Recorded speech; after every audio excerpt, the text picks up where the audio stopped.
Welcome to the lounge, and the Asian report will be covering a few Aussie stocks and the ASX200, maybe the Hang Seng, but as it stands at the moment, I just want to go over a few things. Is that we're on track for everything, but we need to look ahead as well. So with CBA here, I mean, I really like CBA because it just holds its wave count well when others sort of get all shaky and all the rest of it. And as it stands at the moment, this is the actual high here. And you can see that we've got a very clear move down in this leg here. There's 5 waves in this leg here.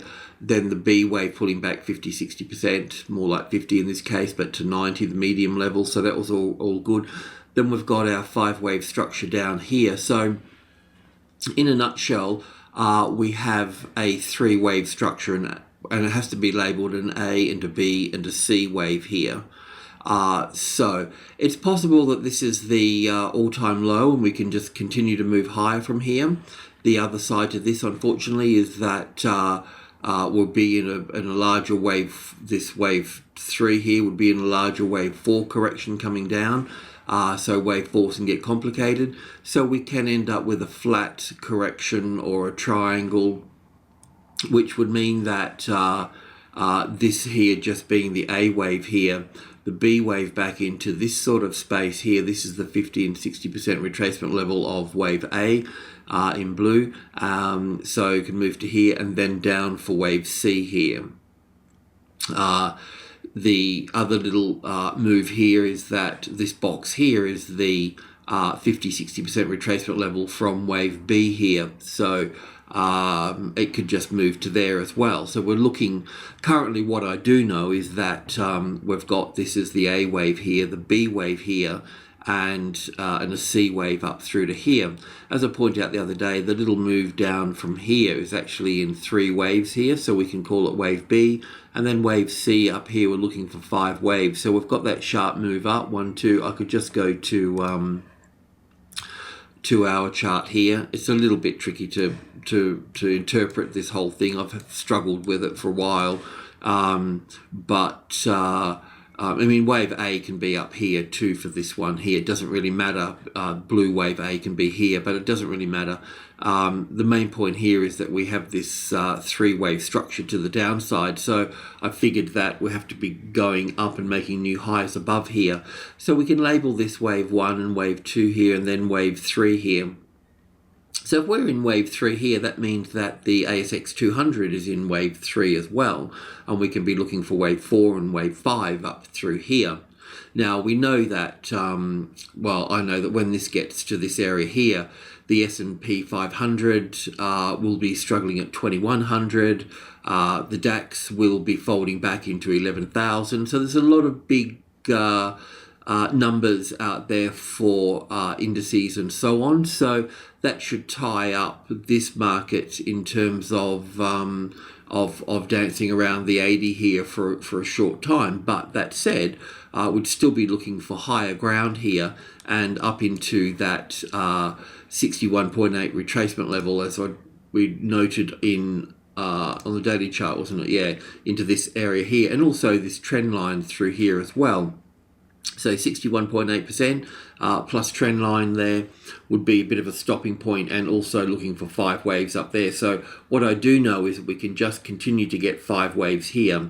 I don't know if there's going to be a bigger bullish picture just yet with this. It's certainly possible, but we just need to go step by step. And when I look at other stocks as well, so I don't get all just attached to CBA. This is AMP on a 2-hour chart. There we go. I haven't looked at this for a while because it's normally quite messy, but we call this low in here, and we've probably talked about this a little bit, but basically, it's moved up here in a pretty sort of, well, not a very clear way, but it could be labelled as wave 1 or wave A here. And then you can see we've got this 3-wave swing here for wave B.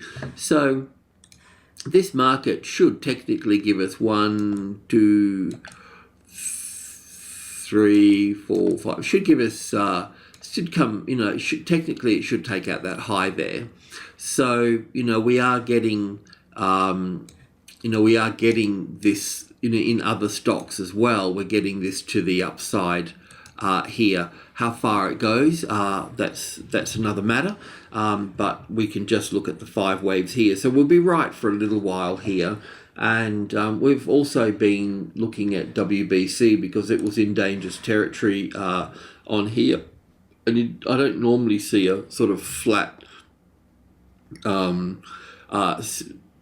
a flat base like that without eventually breaking through here. So, but when we looked at CBA and a few other things, we sort of understood that it could certainly bounce up from here. And this move down through here, this is a daily chart, of course, moving down through, he's in 3 waves here. So once again here, this market can catch up, so you can trade this long. It should move up into this sort of space at least, I know trend lines are a bit sort of tricky, but they can give a bit of form and shape and things to things. So, but this length here should have something to do with this length here, and we'll be looking in five waves up into this space here. So moving back into the ASX200 here, I'm sort of looking at it like this here. So I'm being conservative about this, okay? So in the bigger picture, so the important thing is that this move down through here is corrective. So we've got 5 very clear 5 waves for wave A. Wave B is fine. Then we've got 1, 2, 3, 4, and 5 here for wave C here. So to me, it's a very clear situation here for this, for that particular pattern. So in one way or another, we need to be looking at 5 waves up here. So when we were looking at CBA, for instance, and WBC, we could see that the strong move is a 3rd wave, right? Now, it's probably not complete. The US markets were up overnight. Let me just double check that. The DAX closed up over 1%. Let me just check on the side here, see where the S&P is. The S&P is pretty flat, actually. Not positive or negative, just flat. But we still should see in our market, we should still see, look, this might get a bit more flat here or whatever, but we should see a move up into 5.3 here, and we should see a reaction and a correction at this level here. So let's just move in on this. So we're kind of looking at 5.5 here.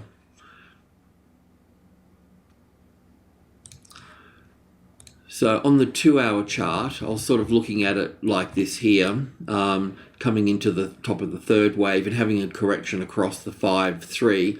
I can't see this potential moving up here for the US markets actually, but it doesn't matter. We can still do our own thing over here to a point.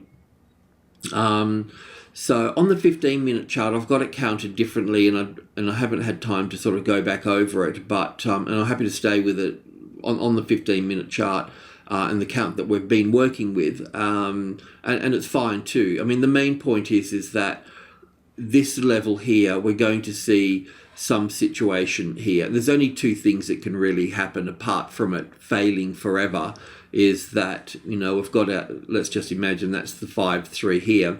It's either just going to go straight up through it, and the distance that goes above will be the distance that goes below, and then it basically works into the closest largest number, the 5.3. So this is the overshoot pattern. So it will sort of vibrate into this and then take off from there. The other pattern, of course, is the classic pattern where we have the arrival, the reaction in 3 waves, and then 5 waves to push it above, creating the first high, and then a corrective pattern as an ABC here. And then if it finds support, then that's the perfect timing at that point when it's got support there, using that high there. And of course you can get in, at lower points and muck around with it and build things, but you really need to have a fair bit of confidence and knowingness about what's actually going on at that point to get away with that.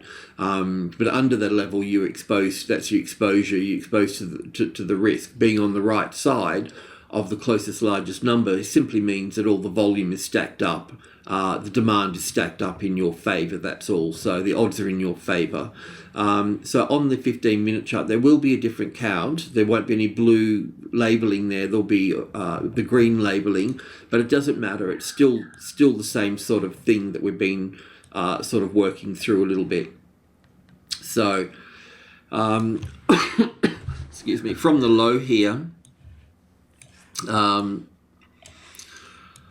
we've just been working our way up and just counting all the little waves. That's the sort of most important thing, I guess. So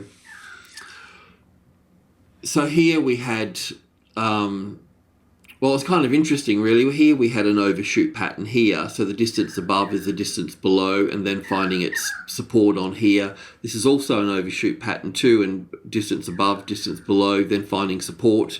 Here's a classic trading levels pattern there, just a variation on the classic trading levels pattern where it hasn't moved down. But once you get that first high in play there, then that's what you move in off. Do you know what I mean? Once that high's there, that's where you set your first order up. And if it comes below that, then you can sort of build up on this side, but so on. So basically what we're looking at here, we've been through 5-1, 5-2, and we're looking for a positive move up today into the 5-3 area here. Okay, so I was expecting this to pull back into as little wave 4 here and little wave 5 to move up to here and then have a larger corrective pattern here and then move up here, then the corrective pattern here. But let's just go into the 5-minute chart. Okay, on the 5-minute chart here, we're also in group 2 as well here. So group 2 being 65, 72 and 80.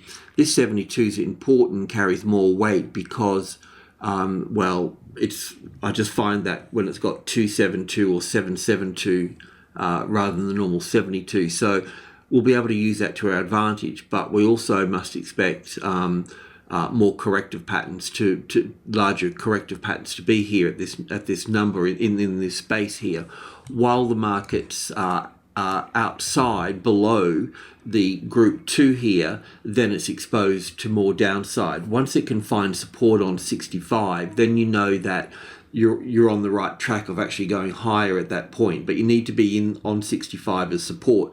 The 72 as support, then you can feel really quite confident about the situation. This move down through here so far, let me just, if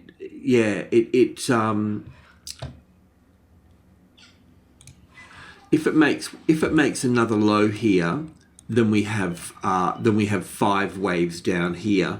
Then we would look for, if it makes a new low, then would look for a retracement to this level and then get another 5 waves down here. If this low stays in place here, then we can look at this as basically wave A and B, and then down for 1, an A and a B and a C back for 2 here, then 5 waves down for 3, 4 and 5 here with 5 waves in the last little section here. So basically an A and a B and a C. But if we make a new low here, then we get 5 waves down. That means that we would get an ABC correction and then another move down through here.